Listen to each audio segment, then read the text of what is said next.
അലൈഹിസ്സലാം പറഞ്ഞ ഫയൻസിലു ഇൻദ മനാറത്തിൽ ബൈലാഇ ശർഖൈ ദിമഷ്ക്, ഡമസ്കസിന്റെ കിഴക്ക് ഭാഗത്ത് ഒരു വെള്ള ടവർ ഉണ്ട്. ആ ടവറിന്റെ അടുത്തായിട്ട് ഈസാ നബി അലൈഹിസ്സലാം ഇറങ്ങും, രണ്ട് വെള്ള വസ്ത്രങ്ങൾ ധരിച്ചുകൊണ്ട്. വാദിയൻ കഫൈഹി അല അജ്നിയത്തി മലക്കൈനി, രണ്ട് മലക്കുകളുടെ ചിറകുകളിൽ കൈവച്ചുകൊണ്ട്, രണ്ട് വെള്ള വസ്ത്രങ്ങൾ ധരിച്ചുകൊണ്ട് ഈസാ നബി അലൈഹിസ്സലാം ഇറങ്ങും. എത്രത്തോളം എന്നാൽ ആ ഇറങ്ങുന്ന സമയത്തുള്ള ഓരോ അടയാളങ്ങൾ പോലും പ്രവാചകൻ വിശദീകരിച്ചു. ഇറങ്ങുന്ന സമയത്തുള്ള ഓരോ അടയാളങ്ങളും ഈസാ നബി അലൈഹിസ്സലാം തല താഴ്ത്തുമ്പോ അദ്ദേഹത്തിന്റെ തലയിൽ നിന്നും വെള്ളത്തുള്ളികൾ ഉറ്റി വീഴുന്നത് പോലെ തോന്നും. അതേപോലെ തന്നെ അദ്ദേഹം തല ഉയർത്തുമ്പോൾ തഹദ്ദറ മിൻഹു ജുമാനുൻ കല്ലുലുയി, പവിഴങ്ങൾ പോലത്തെ മുത്തുമണികൾ ഉതിർന്നു വീഴും. ഈ കാര്യങ്ങളൊക്കെ ഹദീസിൽ വന്നിട്ടുള്ളതാണ്. ഈ ഒരു ഘട്ടത്തിലാണ് ഈസാ നബി അലൈഹിസ്സലാം ഇറങ്ങി വരുന്നത്. ഈസാ നബി അലൈഹിസ്സലാം ഇറങ്ങി വരുമ്പോ ഇമാമായി നിൽക്കുന്നത് ഇമാം മഹ്ദി ഇക്കാമത്ത് കൊടുത്തിട്ടുണ്ടാകും. ഈസാ നബി അലൈഹിസ്സലാമിനെ കാണുമ്പോ ഇമാം മഹ്ദി വല്ല പിന്നിലേക്ക് മാറും. എന്നിട്ട് ഈസാ നബി അലൈഹിസ്സലാമിനോട് ഇമാമായി നിൽക്കാൻ പറയും. ആ സമയത്ത് ഈസാ നബി അലൈഹിസ്സലാം പറയും, ഇല്ല, ഞാനല്ല ഇമാമ് നിൽക്കേണ്ടത്. ഇന്ന ബഅദകും അലാ ബഅദിൻ ഉമറാഉൻ, നിങ്ങൾ തന്നെ നിങ്ങളിൽ ചിലർക്കുള്ള നേതാക്കളാണ്. തകർറുമത്തുല്ലാഹി ഹാദിഹിൽ ഉമ്മ, അത് ഈ സമുദായത്തിന് അള്ളാഹു കൊടുത്ത ഒരു ആദരവാണ്. നിങ്ങളുടെ കൂട്ടത്തിൽ തന്നെയുള്ള ഒരാളാണ് ഇമാമായി നിൽക്കേണ്ടത് എന്ന് പറഞ്ഞിട്ട് ഈസാ നബി അലൈഹിസ്സലാം ഇമാമ് നിൽക്കാതെ പിന്നിലേക്ക് മാറുകയാണ്. എന്നിട്ട് ആ ഹദീസിന്റെ ബാക്കി ഭാഗത്ത് റസൂലുള്ളാഹി സ്വല്ലല്ലാഹു അലൈഹി വസല്ലം പഠിപ്പിക്കുന്നു, ഇങ്ങനെ ഈസാ നബി അലൈഹിസ്സലാം ഈ ഘട്ടത്തിൽ ഇറങ്ങുകയും പിന്നീട് മറ്റൊരു സമയത്ത് ബൈത്തുൽ മുഖദ്ദസിൽ നമ്മൾ നേരത്തെ പറഞ്ഞതുപോലെ പിന്നീട് മുസ്ലിങ്ങൾക്ക് ഇമാമായി നിൽക്കുകയും അതിനുശേഷം മസീഹ് ദജ്ജാലിനെ കൊല്ലുകയും ചെയ്യും എന്നുള്ള പ്രവാചകൻ വിശദീകരിച്ചു. ഫയുകസ്സിറു സ്വലീബ, ഈസാ നബി അലൈഹിസ്സലാം വന്നുകൊണ്ട് കുരിശ് തകർക്കും. വയഖ്തുലുൽ ഖിൻസീറ, പന്നിയെ കൊല്ലും. കുരിശ് തകർക്കുമെന്ന് പറയുമ്പോൾ അതിന്റെ വിശദീകരണമായിക്കൊണ്ട് നമ്മൾ നേരത്തെ സൂചിപ്പിച്ച ആയത്തുകളും അതിന്റെ വിശദീകരണങ്ങളും മനസ്സിലാക്കണം. ക്രിസ്ത്യാനികളുടെ വിശ്വാസത്തിന്റെ അടിസ്ഥാനപരമായ സിദ്ധാന്തമാണ് ക്രൂശീകരണ സിദ്ധാന്തം. കുരിശ് തകർക്കുമെന്ന് പറയുമ്പോ ആ വിശ്വാസത്തെ തല്ലി തകർക്കുകയാണ് ഈസാ നബി അലൈഹിസ്സലാം ചെയ്യുന്നത്. പിന്നീട് പറഞ്ഞു പന്നിയെ കൊല്ലും, നികുതി അവസാനിപ്പിക്കും, സമ്പത്ത് ഒഴുകും, അത് സ്വീകരിക്കാൻ ഒരാളുമില്ലാത്ത ഒരു കാലഘട്ടം വരും. ഇങ്ങനെ ക്രിസ്ത്യാനികളുടെ ആ വിശ്വാസത്തെ ഈസാ നബി അലൈഹിസ്സലാം തകർക്കുകയാണ് ചെയ്യുന്നത്. പിന്നീട് ഈസാ നബി അലൈഹിസ്സലാം മുസ്ലിങ്ങളുടെ നേതൃത്വം ഏറ്റെടുക്കും. ആ നേതൃത്വം ഏറ്റെടുക്കുമ്പോ ഇഞ്ചീൽ അനുസരിച്ചിട്ടായിരിക്കില്ല അദ്ദേഹം ജനങ്ങളെ നയിക്കുന്നത്, മറിച്ച് റസൂലുള്ളാഹി സ്വല്ലല്ലാഹു അലൈഹി വസല്ലമക്ക് അവതരിച്ചു കിട്ടിയ വിശുദ്ധ ഖുർആനും പ്രവാചക തിരുമേനി സ്വല്ലല്ലാഹു അലൈഹി വസല്ലമയുടെ തിരുസുന്നത്തും അനുസരിച്ചിട്ടായിരിക്കും ഈസാ നബി അലൈഹിസ്സലാം ജനങ്ങളെ നയിക്കുക. ഈ സമയത്താണ് ഈ ആയത്ത് നമ്മൾ മനസ്സിലാക്കേണ്ടത്. ഇങ്ങനെ ഈസാ നബി അലൈഹിസ്സലാം ഇത് ചെയ്യുമ്പോ അഹ്ലു കിതാബുകാരിൽപ്പെട്ട ഓരോരുത്തരും മനസ്സിലാക്കും, വിശ്വസിക്കും, ഈസാ നബി അലൈഹിസ്സലാം അല്ലാഹുവിന്റെ അബ്ദുല്ലാഹി വ റസൂലുഹു, അള്ളാഹുവിന്റെ ഒരു അബ്ദാണ്, അള്ളാഹുവിന്റെ ഒരു ദൂതനാണ്, അള്ളാഹുവിന്റെ ഒരു അടിമയാണ്, അള്ളാഹുവിന്റെ ഒരു പ്രവാചകനാണ് എന്നുള്ളത് അഹ്ലു കിതാബുകാരിൽപ്പെട്ട എല്ലാവരും മനസ്സിലാക്കും എന്നുള്ളതാണ് ഈ ആയത്തിന് പണ്ഡിതന്മാര് മുഫസ്സിരികളെ വിശദീകരണമായി കൊടുത്തത്.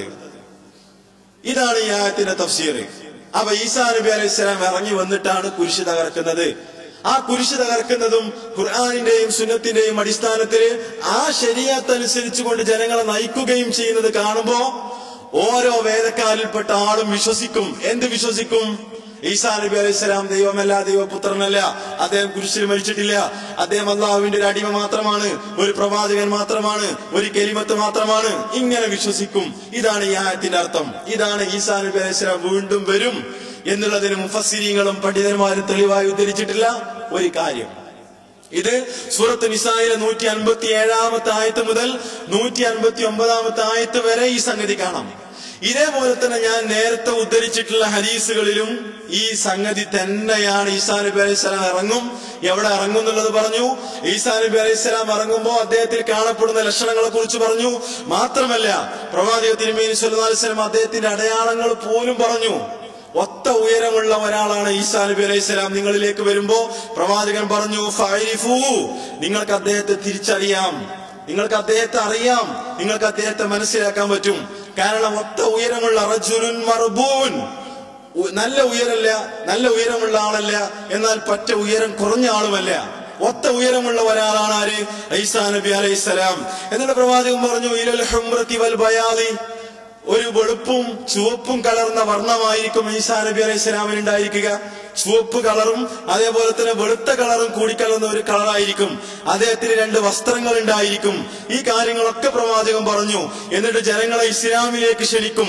ഫയുഹ്രികുല്ലാഹു ഫീ സമാനിഹി അൽ മിലല കുല്ലിഹാ ഇല്ലൽ ഇസ്ലാം. ഇസ്ലാം അല്ലാത്ത എല്ലാ മതങ്ങളെയും എല്ലാ ആദർശങ്ങളെയും ഈ കാലഘട്ടത്തിൽ അള്ളാഹു നശിപ്പിക്കും. ഇസ്ലാം മാത്രം ബാക്കിയാകും, ഖുർആനും സുന്നത്തും മാത്രം ബാക്കിയാകും. ആ ശരീഅത്തനുസരിച്ചിട്ട് ഈസാ നബി അലൈഹിസ്സലാം മുസ്ലിങ്ങളെ നയിക്കും എന്നുള്ളതാണ് ഈ ഹദീസുകളുടെ ചുരുക്കം. എത്ര ദിവസമാണ് ഈസാ നബി അലൈഹിസ്സലാം ഈ ദുനിയാവിൽ ഉണ്ടായിരിക്കുക? അതും ഹദീസിൽ കാണാം. ഇമാം മുസ്ലിം ഉദ്ധരിച്ച ഹദീസിൽ തന്നെ അത് വന്നിട്ടുണ്ട്. എത്ര ദിവസമാണ് ഈസാ നബി അലൈഹിസ്സലാം ഭൂമിയിൽ ഉണ്ടായിരിക്കുക? 40 വർഷമാണ് ഈസാ നബി അലൈഹിസ്സലാം ഭൂമിയിൽ ഉണ്ടായിരിക്കുക. 40 വർഷം. അതിന്റെ ഇടയിൽ കാണാം അദ്ദേഹം ഹജ്ജ് ചെയ്യും, അദ്ദേഹം ഉംറ ചെയ്യും. ഇങ്ങനെയുള്ള കാര്യങ്ങളൊക്കെ ഒരുപാട് വിശദീകരണങ്ങൾ ഹദീസിൽ വന്നിട്ടുണ്ട്. ഇങ്ങനെ 40 കൊല്ലം അദ്ദേഹം മുസ്ലിങ്ങൾക്ക് നേതൃത്വം നൽകിക്കൊണ്ട് ജീവിക്കും. ഈ ഘട്ടത്തിൽ എന്തുണ്ടാകും? മുസ്ലിം വളരെ സന്തോഷത്തോട് കൂടിയിട്ടുള്ള അവസ്ഥയായിരിക്കും. കാരണം ഖിയാമത്ത് നാൾ ആരംഭിക്കുകയാണ്. വളരെ സന്തോഷകരമായ ഒരു അവസ്ഥയായിരിക്കും. എത്രത്തോളം എന്നാൽ റസൂലുള്ളാഹി സ്വല്ലല്ലാഹു അലൈഹി വസല്ലം വിശദീകരിച്ചു, ആ ഒരു ഘട്ടത്തിൽ ഭൂമിയിൽ നല്ല സമൃദ്ധിയുള്ള ദിവസങ്ങളായിരിക്കും വന്നുണ്ടാകുക. കാരണം ലോകത്തിന്റെ ഘടന മാറിക്കൊണ്ടിരിക്കുകയാണ്. ഖിയാമത്ത് നാളിന്റെ 2ാമത്തെ അടയാളമായിക്കൊണ്ടാണ് ഈസാ നബി അലൈഹിസ്സലാം വരുന്നത്. മസീഹ് ദജ്ജാലിനെ ഈസാ നബി അലൈഹിസ്സലാം വധിക്കും. പിന്നീട് ലോകത്ത് നടക്കുന്നത് അസാധാരണമായ സംഭവങ്ങളാണ്. ഇതിനെക്കുറിച്ച് പ്രവാചകൻ പറഞ്ഞു, ആ കാലഘട്ടത്തിൽ നടക്കുന്ന അസാധാരണമായ സംഭവങ്ങള് ഹത്താ തർത്താൽ ഉസൂദു മഅൽ ഇബ്ലി, സിംഹങ്ങളുടെ കൂടെ ഒട്ടകങ്ങൾ മേഞ്ഞു നടക്കും. സിംഹങ്ങൾ എന്ത് ചെയ്യൂല? ഒട്ടകങ്ങൾ ഒരിക്കലും ആക്രമിക്കൂല. സിംഹങ്ങളും ഒട്ടകങ്ങളും ഒരുമിച്ച് മേഞ്ഞു നടക്കും. വൻ നിമാറുമായൽ ബഖരി, പശുക്കളും പുലികളും ഒപ്പം മേഞ്ഞു നടക്കും. വദിയാബുമായൽ വനമി, ആട്ടിൻ കൂട്ടത്തിന്റെ കൂടെ ചെന്നായ്ക്കൾ ഉണ്ടാകും. മറ്റൊരു റിവായത്തിൽ കാണാം, ചെന്നായ്ക്കള് ഒരു കാവൽക്കാരനെ പോലെ, ഒരു കാവൽ നായയെ പോലെ ചെന്നായ്ക്കള് ആടിന്റെ കൂടെ ഉണ്ടാകും. മാത്രമല്ല വിഷജന്തുക്കളുടെ വിഷങ്ങളൊക്കെ എടുത്തു കളയപ്പെടും. എത്രത്തോളം എന്നാൽ ചെറിയ കുട്ടികൾ പോലും പാമ്പുകളുമായിട്ട് കളിക്കും. ആ പാമ്പിന്റെ കയ്യിൽ കുട്ടി വിരൽ വെച്ചാൽ പോലും ആ പാമ്പ് അതിനൊന്നും ചെയ്യൂല. ഒരു സിംഹത്തെ ഉപദ്രവിക്കുന്ന ഒരു കുട്ടി, ആ സിംഹം ആ കുട്ടിയെ തിരിച്ചൊന്നും ചെയ്യൂല. ഇതൊക്കെ ഈസാ നബി അലൈഹിസ്സലാമിന്റെ കാലഘട്ടത്തിൽ നടക്കുന്ന സംഭവങ്ങളാണ്. ഇതൊക്കെ ഹദീസാണ്. ഇതൊക്കെ സ്വഹീഹായ ഹദീസിൽ വന്നതാണ്. ഇത് കേൾക്കുമ്പോഴാണ് ചില ആൾക്കാർ എന്ത് പറയണത്, ഈസാ നബി അലൈഹിസ്സലാം വരൂല, ഇതൊക്കെ ഖബർ വാഹിദുകളാണെന്നുള്ളത് പറഞ്ഞിട്ട് ഇതിനങ്ങട്ട് നേരെ കുതിര കയറിയിട്ട് ഇതിനങ്ങട്ട് എരപ്പാക്കിയിട്ട് ഈ വിശ്വാസം അങ്ങോട്ട് ഇല്ലാന്ന് പറഞ്ഞിട്ട് ഇതൊക്കെ ഹദീസിൽ വന്ന സംഗതികളാണ്. ഇതിനങ്ങട്ട് അടച്ചു നിഷേധിക്കും ചില ആളുകൾ. ഇതൊക്കെ ഹദീസിൽ വന്നതാ. കാരണം ലോകത്തിന്റെ അന്ത്യം ആരംഭിച്ചുകൊണ്ടിരിക്കുകയാണ്. ഇനി ഏതാനും അടയാളങ്ങൾ, ഞാൻ നേരത്തെ പറഞ്ഞതുപോലെ ഒരു മാല, ആ മാല മുറിച്ചാൽ അതിലുള്ള മുത്തുമണികൾ ഉതിർന്നു വീഴുന്ന വേഗത്തിലാണ് ഈ അടയാളങ്ങളൊക്കെ സംഭവിക്കുക. ഇങ്ങനെ ഒരുപാട് വിശദീകരണങ്ങൾ ഹദീസിൽ കാണാം. എന്നിട്ട് 40 കൊല്ലം ഈസാ നബി അലൈഹിസ്സലാം നേതൃത്വം നൽകും. എന്നിട്ട് ഹദീസിൽ കാണാം സുമ്മയ തവഫ, പിന്നീട് ഈസാ നബി അലൈഹിസ്സലാം മരിച്ചു പോകും. സാധാരണ പോലെ ആളുകൾ സാധാരണ മനുഷ്യർ മരിച്ചു പോകുന്നത് പോലെ ഈസാ നബി അലൈഹിസ്സലാം മരിക്കും. വയുസല്ലി അലൈഹിൽ മുസ്ലിമൂന, മുസ്ലിങ്ങൾ അദ്ദേഹത്തിന് വേണ്ടി ജനാസ നമസ്കരിക്കും. ഇതൊക്കെ സ്വഹീഹായ ഹദീസിൽ വന്നതാണ്. ഹജ്ജ് ഉംറ നിർവഹിക്കും. ഇങ്ങനെയുള്ള ഒരു കാലഘട്ടം ദുനിയാവിൽ ഉണ്ടാകും. എന്നിട്ട് അദ്ദേഹം അവസാനം ഈസാ നബി അലൈഹിസ്സലാം ഇങ്ങനെ 40 കൊല്ലം ഈ ദുനിയാവിൽ ജീവിച്ചിട്ട്, മുസ്ലിങ്ങൾക്ക് നേതൃത്വം നൽകി ജീവിച്ചിട്ട് ഈസാ നബി അലൈഹിസ്സലാം മരിക്കും. അദ്ദേഹത്തിന് വേണ്ടി മുസ്ലിങ്ങൾ ജനാസ സംസ്കരിക്കും. ഇതാണ് അഹ്ലു സുന്നത്ത് വൽ ജമാഅത്തിന്റെ ഈ വിഷയത്തിലുള്ള വിശ്വാസം എന്നുള്ളത് നമ്മൾ മനസ്സിലാക്കണം. ഇത് വിശ്വസിക്കൽ നിർബന്ധമാണ്. ഇമാം അഹ്മദ് ബിൻ ഹംബൽ റഹ്മത്തുള്ളാഹി അലൈഹി, അദ്ദേഹത്തിന്റെ ഉസൂൽ സുന്ന എന്ന് പറയുന്ന ഒരു ഗ്രന്ഥമുണ്ട്. ആ ഉസൂൽ സുന്ന എന്ന് പറയുന്ന ഗ്രന്ഥത്തിൽ അദ്ദേഹം പറഞ്ഞു, അഹ്ലു സുന്നത്ത് വൽ ജമാഅത്തിന്റെ അടിസ്ഥാനപരമായ ആദർശങ്ങളിൽ പെട്ടതാണ് 2 കാര്യങ്ങൾ. ഒരുപാട് കാര്യങ്ങൾ എണ്ണിയ കൂട്ടത്തിൽ അദ്ദേഹം പറഞ്ഞു, ഈസാ ഇബ്നു മറിയം ഇറങ്ങി വരുമെന്നുള്ളതും മസീഹ് ദജ്ജാല് പുറപ്പെടുമെന്നുള്ളതും അഹ്ലു സുന്നത്ത് വൽ ജമാഅത്തിന്റെ ആശയാദർശങ്ങളിൽ പെട്ടതാണ്. ഇമാം അബുൽ ഹസൻ അശ്ശരി റഹ്മത്തുള്ളാഹി അലൈഹി അദ്ദേഹത്തിന്റെ അഖീദ വിശദീകരിച്ച ഘട്ടത്തിൽ, അഹ്ലു സുന്നത്ത് വൽ ജമാഅത്തിന്റെ അഖീദ വിശദീകരിച്ച ഘട്ടത്തിൽ അദ്ദേഹവും ഈ കാര്യം പറഞ്ഞു. ഇത്തരത്തിലുള്ള എല്ലാ കാര്യങ്ങളിലും വിശ്വസിക്കൽ നിർബന്ധമാണ്. വമാ റവാഹു വസ്സിഖാത്തു അൻ റസൂലില്ലാഹി സ്വല്ലല്ലാഹു അലൈഹി വസല്ലം ലാ യറുദ്ദൂന മിൻ ദാലിക ഷൈഅ. ഈ കാര്യത്തിൽ നിന്നൊന്നും തന്നെ തള്ളിക്കളയാൻ പാടില്ല. എന്നിട്ട് അദ്ദേഹം പറഞ്ഞു, ഒന്ന് ഖുറൂജു ദജ്ജാല്, രണ്ടാമത് നുസൂൽ ഈസാ നബി അലൈഹിസ്സലാം, ഈസാ നബി അലൈഹിസ്സലാമിന്റെ ഇറങ്ങി വരവ്. ഇതേപോലെ തന്നെ ഇമാം ഇബ്നു ഖുദാമ അഖീദ വിശദീകരിച്ച കൂട്ടത്തിൽ അദ്ദേഹം പറഞ്ഞു, ആ പറഞ്ഞ കാര്യങ്ങൾ ഞാനൊന്ന് വായിക്കാണ്. വളരെ ചുരുക്കത്തിൽ അദ്ദേഹം പറഞ്ഞു, യജിബു നിർബന്ധമാകുന്നു അൽ ഈമാൻ വിശ്വസിക്കുക എന്നത് ബികുല്ലി മാ അഖ്ബറ ബിഹി റസൂലുള്ളാഹി സ്വല്ലല്ലാഹു അലൈഹി വസല്ലം, പ്രവാചക തിരുമേനി സ്വല്ലല്ലാഹു അലൈഹി വസല്ലം അറിയിച്ച എല്ലാ കാര്യങ്ങളിലും വിശ്വസിക്കൽ നിർബന്ധമാണ്. വസഹബിഹി അൻ നഖലു അൻഹു ഫീമാ ഷഹിദ്നാഹു വബൻഹ, നമ്മൾ കാണുന്ന കാര്യമാണെങ്കിലും നമുക്കറിയാത്ത കാര്യങ്ങളാണെങ്കിലും ശരി, നമ്മൾ അതിനെക്കുറിച്ച് വിശ്വസിക്കൽ നിർബന്ധമാണ്.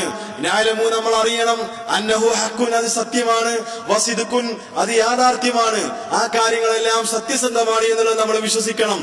സവാഉൻ ഫീ ദാലിക മാ ഖൽനാഹു വജഅൽനാഹു, നമ്മുടെ ബുദ്ധി കൊണ്ട് മനസ്സിലാക്കാൻ കഴിയുന്ന കാര്യങ്ങളാണെങ്കിലും ശരി, നമ്മുടെ ബുദ്ധിക്ക് ഉൾക്കൊള്ളാൻ കഴിയാത്ത കാര്യങ്ങളാണെങ്കിലും ശരി, ഇതിൽ വിശ്വസിക്കുക എന്നുള്ളത് നിർബന്ധമാണ് എന്നുള്ളത് ഇബ്നു ഖുദാമയും പറയുന്നു.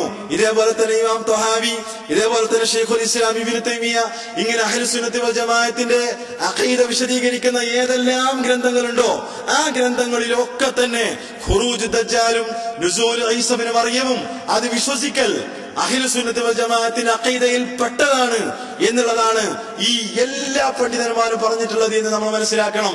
ഷെയ്ഖ് നാസിറുദ്ദീൻ അൽബാനി, അതേപോലെ തന്നെ ഷെയ്ഖ് ഇബ്നു ബാസ്, ഇവരെല്ലാവരും ഈ കാര്യം അടിവരയിട്ടുകൊണ്ട് പറഞ്ഞിട്ടുണ്ട് എന്ന് നമ്മൾ മനസ്സിലാക്കണം. ഷെയ്ഖ് നാസിറുദ്ദീൻ അൽബാനി വളരെ ഖേദകരമായിട്ട് ഇത്തരത്തിലുള്ള ആളുകളെ കുറിച്ച് പറഞ്ഞു, നീ മനസ്സിലാക്കണം ഒരു കാര്യം, ദജ്ജാലിന്റെ പുറപ്പാടിനെ കുറിച്ചും ഈസാ നബി അലൈഹിസ്സലാമിന്റെ വരവിനെ കുറിച്ചും വന്നിട്ടുള്ള ഹദീസുകൾ അത് മുത്തവാത്തിറായിട്ടുള്ള ഹദീസുകളാണ്. വയജിബു, നിർബന്ധമാണ്, അൽ ഈമാനു ബിഹ, അത് വിശ്വസിക്കൽ നിർബന്ധമാണ്. വലാ തഗ്തറ, നീ വഞ്ചിതനായി പോകരുത്. ബിമൻ യദഈ ഫിഹാ അഹാദീസുൻ ആഹാദിൻ, നമ്മൾ നേരത്തെ പറഞ്ഞല്ലോ, അതൊക്കെ ആഹാദുകളായ ഹദീസുകളാണ്, ഖബർ വാഹിദുകളാണ് എന്ന് പറഞ്ഞുകൊണ്ട് അതിനെ നിഷേധിക്കുന്ന ആളുകൾ ഒരുപാടുണ്ട്. അവരുടെ ചതിയിൽ, അവരുടെ കാര്യത്തിൽ നീ വഞ്ചിതനായി പോകരുത് എന്ന് ഷെയ്ഖ് നാസിറുദ്ദീൻ അൽബാനിയും വിശദീകരിച്ചതായിട്ട് നമുക്ക് കാണാൻ പറ്റും. അവര് സ്വന്തമായിട്ട് അഭിപ്രായം പറയണേ, ഇത് അഖീദയുടെ വിഷയമാണ്, അവര് സ്വന്തമായി അഭിപ്രായം പറയുന്നു എന്ന് ഷെയ്ഖ് നാസിറുദ്ദീൻ അൽബാനി അവർക്ക് ഗണ്ണനമായിക്കൊണ്ട് പറയുന്നതായിട്ട് നമുക്ക് കാണാൻ പറ്റും. അപ്പോ ഇത് വിശ്വസിക്കുക എന്നുള്ളത് നമ്മളെ സംബന്ധിച്ചിടത്തോളം നിർബന്ധമാണ്. ഖുറൂജ് ദജ്ജാലും അതേപോലെ തന്നെ ഈസാ നബി അലൈഹിസ്സലാമിന്റെ ഇറങ്ങിവരവും ഇമാം മഹ്ദിയുടെ ആഗമനവും. ഇതാണ് ഇമാം മഹ്ദിയുടെ ആഗമനം. വലിയ അടയാളത്തിലല്ല പണ്ഡിതന്മാർ എണ്ണിയിട്ടുള്ളത്, ചെറിയ അടയാളത്തിലാണ്. പക്ഷെ ഈ ഒരു സമയത്താണ് ഇമാം മഹ്ദി ജനങ്ങൾക്ക് ഇമാമായിട്ട് നിസ്കരിക്കുക, മുസ്ലിങ്ങൾക്ക് നേതൃത്വം കൊടുക്കുക എന്നുള്ളത് കൂടി നമ്മൾ മനസ്സിലാക്കണം. ആ ഹദീസുകളുണ്ട്, ഇവിടെ സമയമില്ലാത്തത് കൊണ്ട് ഞാൻ ആ വിഷയം വിടുകയാണ്. ഇങ്ങനെ ഈ ഒരു ഘട്ടത്തിലാണ് യഅ്ജൂജ് മഅ്ജൂജിന്റെ പുറപ്പാട്. എന്താണ് യഅ്ജൂജ് മഅ്ജൂജ്? നേരത്തെ പറഞ്ഞതുപോലെ തന്നെ ഒരുപാട് അന്ധവിശ്വാസങ്ങളും വേണ്ടാത്തരങ്ങളും കെട്ടുകഥകളും യഅ്ജൂജ് മഅ്ജൂജിന്റെ പേരിൽ ഉണ്ടായിട്ടുണ്ട്, ഒരുപാട് കെട്ടുകഥകള്. യഥാർത്ഥത്തിൽ എന്താണ് യഅ്ജൂജ് മഅ്ജൂജ്? വിശുദ്ധ ഖുർആനിൽ അതിനെ കുറിച്ച് വന്നിട്ടുണ്ട്. സൂറത്തുൽ കഹ്ഫില് യഅ്ജൂജ് മഅ്ജൂജിനെ കുറിച്ച് വന്നു. സൂറത്ത് കഹ്ഫിലെ 93-ാമത്തെ ആയത്ത് മുതൽ 99-ാമത്തെ ആയത്ത് വരെ ഈ കാര്യമാണ് വിശദീകരിച്ചിട്ടുള്ളത്. ദുൽഖർനൈനിന്റെ ചരിത്രം വിശദീകരിക്കുമ്പോ ദുൽഖർനൈൻ ലോകത്തിന്റെ എല്ലാ ഭാഗങ്ങളിലേക്കും സഞ്ചരിക്കും. അങ്ങനെ സൂര്യൻ അസ്തമിക്കുന്നത് വരെ അദ്ദേഹം സഞ്ചരിക്കുമ്പോ 2 മലകൾക്കിടയിലുള്ള ഒരു നാട്ടിൽ അദ്ദേഹം എത്തിപ്പെടും. ഞാനത് വിശദീകരിക്കുന്നില്ല, ചുരുക്കി ആയത്തിന്റെ വിശദീകരണം പറഞ്ഞു പോവാണ്. 2 മലകൾക്കിടയിലുള്ള നാട്ടിൽ അദ്ദേഹം എത്തിപ്പെടും. ആ നാട്ടിലുള്ള ആളുകള് ദുൽഖർനൈനിയോട് പരാതി പറയുന്നു. ആരെക്കുറിച്ച്? യഅ്ജൂജ് മഅ്ജൂജ് വിഭാഗത്തെ കുറിച്ച് അവർ പരാതി പറയണം. എന്താണ് അവർ പറയുന്ന പരാതി? അവർ പറയുന്നു, ഇന്ന യഅ്ജൂജ മഅ്ജൂജ മുഫ്സിദൂന ഫിൽ അർളി, യഅ്ജൂജ് മഅ്ജൂജ് ഞങ്ങളുടെ നാട്ടിലാകെ കുഴപ്പമുണ്ടാക്കിക്കൊണ്ടിരിക്കുന്നു. അതുകൊണ്ട് നീ എന്ത് ചെയ്യണം? ഞങ്ങൾക്ക് വേണ്ടി ഒരു സദ് ഉണ്ടാക്കി തരണം, ഒരു മതിൽക്കെട്ട് ഞങ്ങൾക്ക് വേണ്ടിയിട്ട് പണിതുണ്ടാക്കി തരണം. ഞങ്ങൾ അതിനു വേണ്ടി നിനക്ക് ഒരു ഹർജ്, ഒരു നികുതി ഞങ്ങൾ നിനക്ക് ഇതിനു വേണ്ടിയിട്ട് പിരിച്ചു തരാം. അദ്ദേഹം പറഞ്ഞു. ഈ ആയത്തിന്റെ അവസാന ഭാഗത്ത് ഖുർആനിൽ കാണാം, ഫൈദാ ജാ വഅദു റബ്ബി ജഅലഹു ദക്ക, എന്നാൽ അള്ളാഹുവിന്റെ ഒരു നിശ്ചിത സമയം വരാനുണ്ട്. ആ സമയം വരുമ്പോ ജഅലഹു ദക്ക, ഈ മതിൽക്കെട്ടിനെ അള്ളാഹു തകർത്ത് കളയും. ഈ മതിൽക്കെട്ടുണ്ടല്ലോ, ദുൽഖർനൈൻ ഉണ്ടാക്കിയ മതിൽക്കെട്ട്, അതിനെ അള്ളാഹു തകർത്ത് കളയും. വകാന വഅദു റബ്ബി ഹക്ക, എന്റെ റബ്ബിന്റെ വഅദ് എന്നുള്ളത് അത് യാഥാർത്ഥ്യമാണ്, അത് സംഭവിക്കുക തന്നെ ചെയ്യും എന്നുള്ളതാണ് വിശുദ്ധ ഖുർആനിലെ ഈ സംഭവം അവസാനിപ്പിച്ചുകൊണ്ട് നമുക്ക് കാണാൻ പറ്റുക. അപ്പോ ദുൽഖർനൈനിന്റെ ചരിത്രത്തിലാണ് ഈ യജൂജ് മഅജൂജിന്റെ സംഭവം നടക്കുന്നത്.